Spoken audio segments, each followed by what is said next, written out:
احسنت يا تبون. قال لك يغيب بمصر لاحتكار مجموعه ضيقه من الدول التحضير لها. والله العظيم عندك كرامه، واي زعيم عربي، اي زعيم عربي عنده كرامه المفروض ما يروحش. اصل مش معقوله تروح عشان تاكل وتشرب وتنام وتفطر ويقعد يقول لك اصل احنا اتفقنا في الرياض، مالكش دعوه انت. امبارح الرئيس الجزائري تبون ضرب كرسي في القصه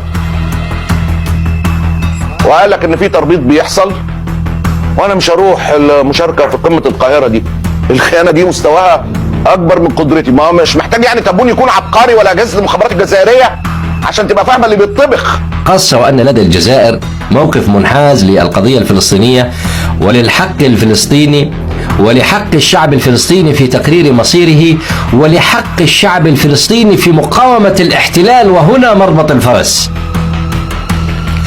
بعض الأنظمة العربية تريد اليوم أن تقايض إعمار غزة بنزع حق الفلسطينيين في الدفاع عن أنفسهم، وهذا هو السبب الحقيقي الذي جعل الجزائر تحجم وترفض أن تتورط أخلاقيا بمؤامرة من هذا النوع. ليه الجزائر النهاردة قررت تنسحب من القمة العربية في القاهرة؟ هل الكلام ده مجرد اعتراض على طريقة إدارة القمة، ولا الجزائر عندها معلومات أخطر عن اللي بيحصل في الكواليس؟ اليوم النظرة الجزائرية بأن القضية الفلسطينية تجمع كل العرب ولا يجب أن تقتصر على دول معينة، وأنا باعتقادها ضعيف. والجانب الجزائري يتحدث عن احتكار، لأنه اليوم طبعا إبعاد الجزائر، والجزائر كان لها دور كبير جدا يعني بكل صدق يعني نقوله أمام مجلس الأمن وعلى مستوى المجتمع الدولي وبكل هيئاته كان دور الجزائر حاضر بقوة. اليوم يجب أن نستبعد الجزائر وأن ننكر دور الجزائر، وبالتالي الجزائر بتوجه لكمة للمنبطحين العرب. الجزائر بتعلن انها لن تحضر القمة العربية المنعقدة يوم الثلاثاء في مصر.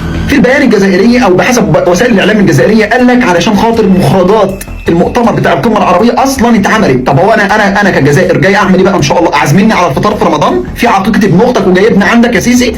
فالملخص ان الجزائر رفضت تحضر هذا المؤتمر بسبب سياسة بعض الدول.